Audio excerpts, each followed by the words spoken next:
Hi friends, मैं digital classes में आप लोग का बहुत बहुत स्वागत करता हूं। तो जो CGPSC एसआई के लिए जो कि यहाँ पे जो सीरीज चल रहा है क्वेश्चन के, तो CGSI के जो क्वेश्चन चल रहे हैं यहाँ पे, तो ये हमारा 10वां पार्ट है। जो कि सारे क्वेश्चन यहाँ पे इम्पोर्टेंट कराया जा रहा है। जो कि जो पहले बार इस वीडियो को देख रहे हैं, तो जो कि बाकी पार्ट को भी देख सकते हैं। यहाँ पे सारे क्वेश्चन इम्पोर्टेंट है, जो कि आपके एग्ज़ाम तक आने तक अच्छा खासा आपको क्वेश्चन जो कि कर लिए रहेंगे, तो सारे क्वेश्चन आपसे प्राय बन जाएगा। तो यहाँ पे सारे क्वेश्चन इम्पोर्टेंट है।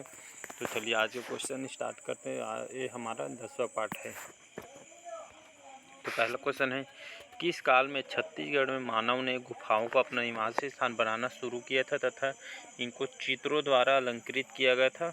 तो उत्तर पाषाण काल में, जो कि यहाँ पे छत्तीसगढ़ में मानवों ने जो कि गुफाओं का अपना निवासी स्थान बनाना शुरू किया था, इनके चित्रों को द्वारा अलंकृत किया गया था। तो यहाँ उत्तर पाषाण काल में जो कि अलंकृत किया गया था। अगला क्वेश्चन है, निम्न में से कौन सा कथन असत्य है? तो दक्षिणी कौशल वर्तमान छत्तीसगढ़ में स्थित है। अवदान शतक के अनुसार महात्मा बुद्ध दक्षिणी कौशल आए थे तथा 3 माह तक उन्होंने श्रावस्ती में निवास किया था।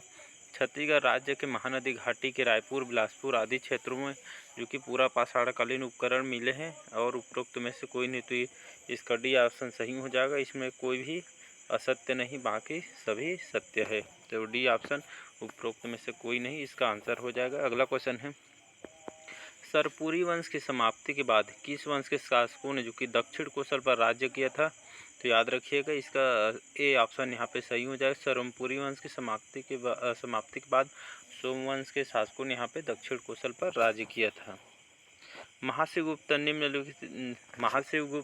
निम्नलिखित में से किस वंश के शासक थे जिनके शासनकाल को छत्तीसगढ़ का स्वर्ण युग माना जाता है? तो याद रखिएगा, पांडु इसका सही आंसर हो जाएगा। तो महाशिवगुप्त जो हैं, ये मुख्य रूप से आपके पांडु वंश के शासक थे जिनके शासनकाल को छत्तीसगढ़ का स्वर्ण युग माना जाता है। तो पांडु वंश इसका सही आंसर हो जाएगा। महाभारत काल में बस्तर के अरण्य क्षेत्र को कहा जाता है, तो क्या कहा जाता है? तो कांतार कहा जाता है। अगला क्वेश्चन, पाली नामक स्थल में गर्भगृह के द्वार में उत्कीर्ण लेख से ज्ञात होता है कि इस मंदिर का निर्माण विक्रमादित्य द्वारा किया गया था। पाली स्थल अवस्थित है, तो यहाँ कोरबा में अवस्थित है। याद रखिएगा, पाली, जहाँ पे पाली नामक स्थल में गर्भगृह के द्वार में उत्कीर्ण लेख से ज्ञात होता है कि इस मंदिर का निर्माण विक्रमादित्य द्वारा किया गया था। तो पाली आपके कोरबा में जो कि अवस्थित है। अगला क्वेश्चन है, बस्तर जिले के अडेंगा से प्राप्त कौन सी मुद्रा यह प्रमाणित करती है कि बस्तर कोरापुट अंचल में नलवंशी शासकों का शासन था? तो यहाँ का सी ऑप्शन यहाँ पे सही हो जाएगा। तो स्वर्ण मुद्राएं इसका सही आंसर हो जाएगी, जो कि बस्तर कोरापुट अंचल में नलवंशी शासकों का शासन था। अगला क्वेश्चन है, बस्तर पर नलवंश का शासन रहा। तो 500 से 1200 ईस्वी तक बस्तर पर नलवंश का शासन रहा है। बस्तर के कोरापुट क्षेत्र के नलवंश का संस्थापक कौन है? तो याद रखिए, बस्तर के कोरापुट क्षेत्र के नलवंश का संस्थापक आपका शिशुक है। तो इसका बी ऑप्शन सही हो जाएगा। श्रीपुर के किस पांडुवंशी शासक ने सकल कौशलाधिपति की उपाधि धारण की थी? तो याद रखिए, महाशिवगुप्त जो तिवरदेव हैं, उन्होंने श्रीपुर में जो कि पांडुवंशी शासक ने जो कि सकल कौशलाधिपति जो कि उपाधि धारण की थी। तो महाशिवगुप्त जो कि तिवरदेव, इसका सही आंसर हो जाएगा। उन्होंने सकल कौशलाधिपति की उन्होंने उपाधि धारण की थी। किस गुप्त शासक ने दक्षिण पथ अभियान के दौरान दक्षिण कोसल और बस्तर में स्थापित वाकटकों की शक्ति को धक्का लगा?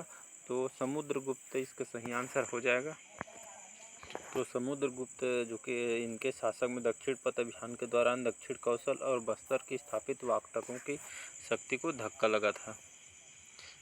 अगला क्वेश्चन है, निम्न में से किस स्थान से सर्वाधिक महापाषाण युगीन अवशेष मिले हैं? तो याद रखिएगा, घनौरा दुर्ग से जो कि यहाँ से सर्वाधिक जो कि महापाषाण युगीन अवशेष मिले हैं। अगला क्वेश्चन है, वैदिक ग्रंथों में छत्तीसगढ़ उल्लेख किस नाम से हुआ है? तो याद रखिएगा, कौशल के नाम से हुआ है छत्तीसगढ़ का उल्लेख वैदिक ग्रंथों में। अशोक जो कि मौर्य सम्राट का जो कि कोटाडोला सिंह स्तंभ किस नगर के समीप है? तो याद रखिए, अंबिकापुर के नगर के समीप है अशोक मौर्य सम्राट का कोटाडोला सिंह स्तंभ। तो अंबिकापुर इसका सही आंसर हो जाएगा। अगला क्वेश्चन है, दुर्ग जिले के बानाबरद नामक स्थान से किस काल की मुद्राओं की प्राप्ति हुई है? तो याद रखिए गुप्त जो कि काल की मुद्राओं की प्राप्ति हुई है स्थान से बानाबरद, यहाँ से गुप्त। किस बौद्ध यात्री ने छत्तीसगढ़ की यात्रा की है? तो याद रखिएगा ह्वेन-सांग ने जो कि बौद्ध यात्री ने जो कि छत्तीसगढ़ की यात्रा की थी, तो इसका सी ऑप्शन सही हो जाएगा, ह्वेन-सांग। किस नलवंशी राजा ने राजिम के प्रसिद्ध राजीव लोचन मंदिर का निर्माण करवाया था? तो विलासतुंग जो नलवंशी राजा है, इन्होंने राजिम के प्रसिद्ध राजीव लोचन मंदिर का इन्होंने निर्माण करवाया था। क्वेश्चन बार बार रिपीटेड करता है, तो याद रखिएगा इसका विलासतुंग सही आंसर हो जाएगा। सिरपुर के प्रसिद्ध लक्ष्मण मंदिर के निर्मात्री वाष्टा का संबंध किस वंश से है? तो पांडु वंश से संबंधित है वाष्टा का संबंध। रानी वाष्टा द्वारा सिरपुर में किस मंदिर का निर्माण कराया गया था? तो याद रखिएगा रानी वाष्टा द्वारा सिरपुर में जो कि विष्णु मंदिर का निर्माण करवाया गया था उनके द्वारा, रानी वाष्टा द्वारा। अगला क्वेश्चन है निम्न में से कौन सा एक कथन असत्य पूछ रहा है? तो सोमवंश को मैकल में पांडुवंश भी कहा जाता है, ये सही है। शिवगुप्त ने श्रीकूट को अपनी राजधानी बनाया था, ये भी सही है। सोमवंश की स्थापना नरेंद्र ने की, तो ये गलत हो जाएगा।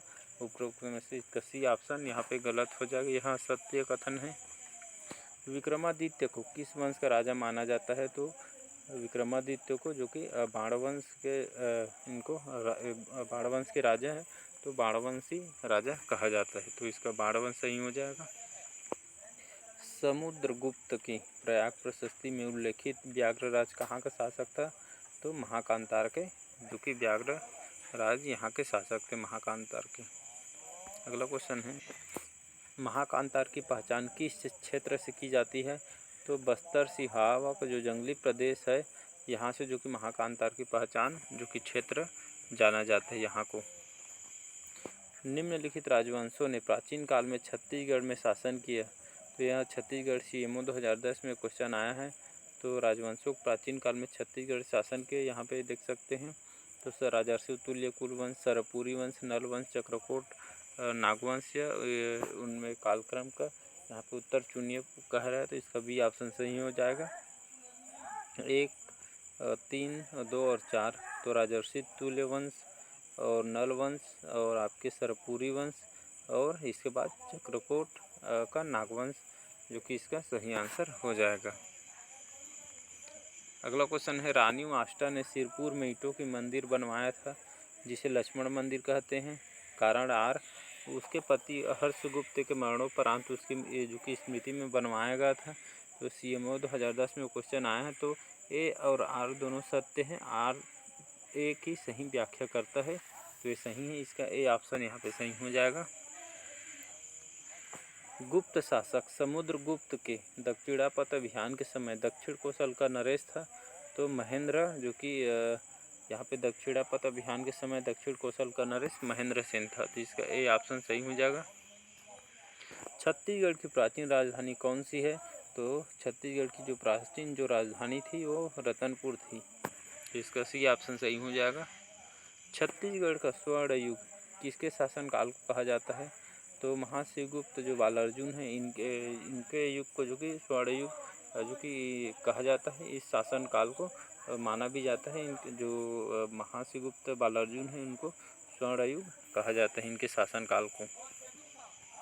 कांकेर के सोमवंश के संस्थापक कौन है? तो व्याघ्रराज, सिंहराज, ओपदेव या नरहरदेव, तो इसका भी ऑप्शन सही हो जाएगा। कांकेर के सोमवंश का जो संस्थापक है सिंहराज, इसका सही आंसर हो जाएगा।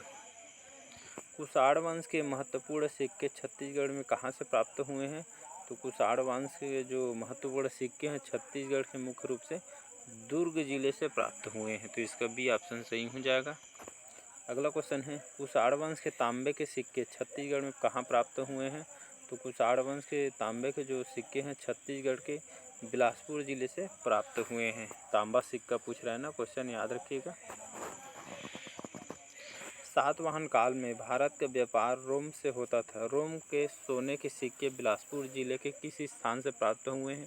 तो याद रखिएगा सातवाहन काल में भारत का व्यापार रोम से होता था, रोम के सोने के सिक्के बिलासपुर जिले के आपके मल्हार से प्राप्त होते थे, तो इसका मल्हार सही आंसर हो जाएगा। अगला क्वेश्चन है किस वाक्टक नरेश के समय में दक्षिण कोसल पर वाक्टकों का अधिकार पहली बार स्थापित हुआ था? तो प्रवरसेन प्रथम के जो कि इसका सही आंसर हो जाएगा। तो प्रवरसेन जो प्रथम है इस वाक्टक नरेश के समय दक्षिण कोसल का वाक्टकों का अधिकार पहली बार स्थापित हुआ था। अगला क्वेश्चन है, वाकटक नरेशों का बस्तर के किस राजवंशी शासकों से संघर्ष हुआ था? तो इसका ए ऑप्शन यहाँ पे सही। तो वाकटकों नरेशों का बस्तर से आपके नलवंशी राजवंशों शासकों से यहाँ पे संघर्ष हुआ था। तो नलवंशी इसका ए ऑप्शन सही हो जाएगा। वाकटक नल संघर्ष की पहल किसने की है? तो नल शासक जो भवदत्त वर्मन है इन्होंने जो कि वाकटक नल संघर्ष की पहल जो कि इन्हें जो कि की है। तो वाकटक नरेश नरेंद्र सेन द्वारा इस संघर्ष की पहल जो कि इन्होंने की है। तो इसका बी ऑप्शन यहाँ पे सही हो जाएगा। नल शासक जो भवदत्त वर्मन है, बी ऑप्शन इसका सही हो जाएगा। इन्होंने वाकटक नल संघर्ष की पहल जो की है। तो इसका बी ऑप्शन सही हो जाएगा। अगला क्वेश्चन है, भारत की सबसे प्राचीन नाट्यशाला पाई गई है? तो सीता बेंगरा गुफा में और जोगीमारा गुफा में जो कि भारत की सबसे प्राचीन नाट्यशाला जो कि पाई गई है। क्वेश्चन यहाँ से पूछे जाते हैं, याद रखिएगा। रायपुर जिले के किस स्थान से बौद्ध भिक्षुणियों का एक विहार मिला है? तो याद रखिएगा, रायपुर जिले के जो कि तुरतुरिया से जो कि बौद्ध भिक्षुणियों को एक विहार पाया गया है। तो इसका तुरतुरिया सही आंसर हो जाएगा। अगला क्वेश्चन है, छत्तीसगढ़ में मिले मिट्टी के जो कि परकोटों वाले गढ़ों का संबंध मौर्य सम्राट अशोक के अभिलेख में जो उल्लेखित राज्यों में से किस राज्य के साथ जोड़ा जाता है? तो याद रखिएगा 8वीं जो इसका सही आंसर हो जाएगा, इससे जो कि जोड़ा जाता है। सातवाहन नरेश अपीलक की एकमात्र मुद्रा रायगढ़ जिले के किस स्थान से प्राप्त हुई है? तो बालपुर रायगढ़ जिले के जो कि बालपुर स्थान से जो कि प्राप्त हुए जो सातवाहन नरेश अपीलक की जो एकमात्र मुद्रा रायगढ़ जिले के आपके बालपुर से प्राप्त हुई है। 40वां क्वेश्चन है कि किस नदी के आसपास दक्षिण कोसल में राजर्षि तुल्य नामक नागवंश का शासन था? तो जो कि इसका ए ऑप्शन सही हो जाएगा। 5वीं सदी के आसपास जो कि दक्षिण कोसल में राजर्षि तुल्य नामक जो नागवंश का शासन था, इसका 5वीं सदी के इसका सही आंसर हो जाएगा। ए ऑप्शन यहाँ पे सही हो जाएगा। तो क्वेश्चन सीरीज कैसा लगा कमेंट करके ज़रूर बताइए। वीडियो लंबा हो जाएगा तो 40 क्वेश्चन तक कवर करते हैं, बाकी अगला पार्ट में कवर करने की कोशिश करेंगे। सभी एग्ज़ाम के बेस से सभी क्वेश्चन इम्पोर्टेंट है। कोई ना कोई एग्ज़ाम के जो कि क्वेश्चन यहाँ से आया हो, जो कि सभी क्वेश्चन इम्पोर्टेंट है आपके लिए। तो चलिए बस आज के लिए इतना ही। Thank you.